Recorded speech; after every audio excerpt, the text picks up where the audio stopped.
I never thought I would say this or admit that I was wrong about the gold to silver ratio, but indeed I am. I'll explain how and why as we explore.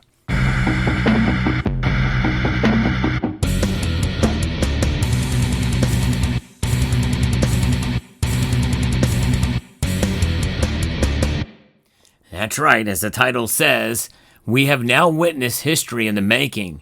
The gold to silver ratio is at 1-to-1 as I record this video.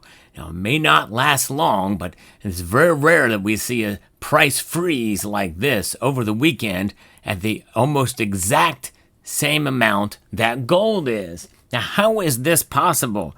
Yes, indeed. Let me shine some light on this subject, because it's really an eye-opening situation that we've got on our hands right now, because silver has closed at $42.25.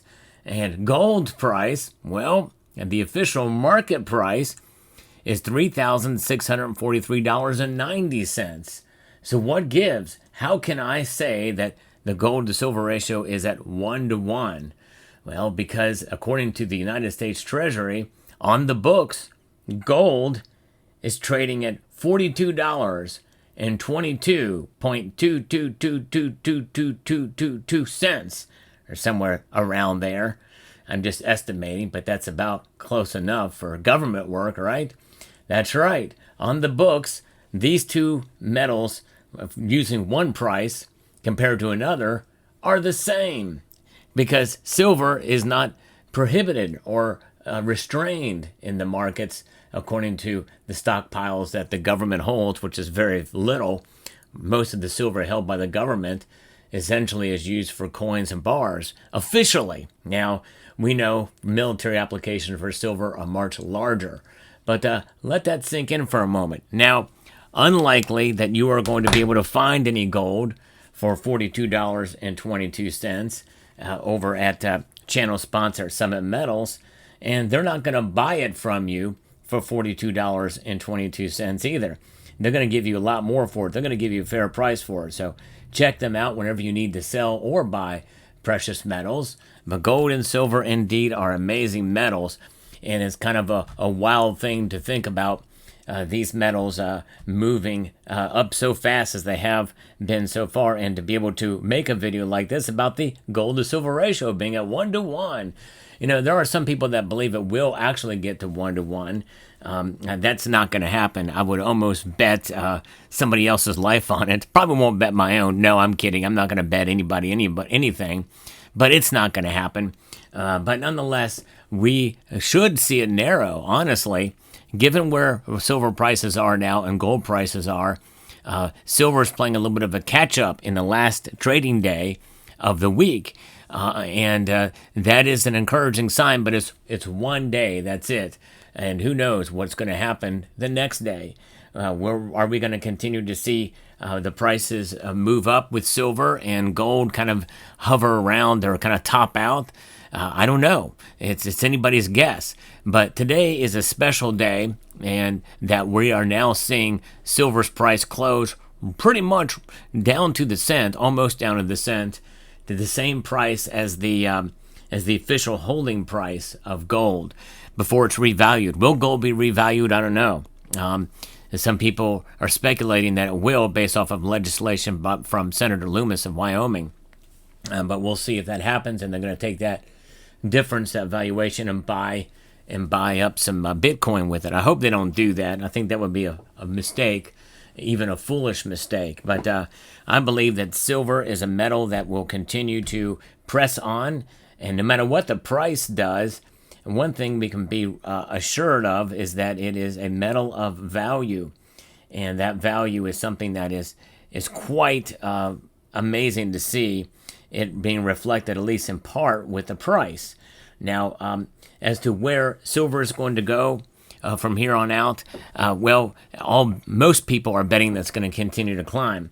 I think we're going to start to see a flurry of price predictions in a northerly direction. As for me, since I was right in my revised prediction of silver reaching $41 an ounce, I have not done another revision. which would be unprecedented for this channel, especially this late in the year. I don't know that I'm going to do it or not. Last time I asked viewers if I should do another video, only got a few responses to the affirmative. It's almost like they don't really, I mean, they're not going to understand. It's all speculation anyway, but it is an exciting time in the world of precious metals that we are living in right now. Soak in the moment, and it's nice to be able to play around with conflating two different types of prices. You know, it's an interesting thing to see silver being priced on exactly the same, for the most part, as the price of gold on the official books that the Treasury holds. So it's an amazing thing. But nonetheless, we'll see how things go. None of us are going to be able to get gold for $42.22 an ounce. If you walk up to the Treasury or email the Mint director or the acting Mint director, they're not going to hand over an ounce of gold for $42.22. But it's a fun little thought exercise, and that thought exercise really, other than just being fun for entertainment purposes, kind of gives you an idea exactly where gold has been since Executive Order 6102, when they confiscated gold and forced you to turn it in for $20.67 per ounce. And then for $35 was the first time they raised it up. And then as soon as that was done, and then the last time was $42.22. So that's where we're at right now. An amazing time in history we are living in. Gold and silver definitely are metals that are making themselves known in the marketplace, but more so importantly than that, in history. And yes, indeed. So this is a 1 ounce silver copy of the St. Gaudens Gold Double Eagle, and this is a copy of the gold Double Eagle from 1907. This came out in 2009, and this is the type 1 of the pattern of the double thick, known as a Pied-4, of the Augusta St. Gaudens high relief, and they made a copy of that here, but with a reeded edge by Intaglio Mint. So pretty amazing indeed. Now, as we continue to watch the markets when they open up next week will be very interesting to see. But likely this is the only day, other than over the course of the entire weekend, that you are going to see silver and gold at 1-to-1, based off of the metrics that I laid out for you right now. So interesting, fascinating indeed. What do you think about that? Kind of a wild little coincidence, is it not? I would say.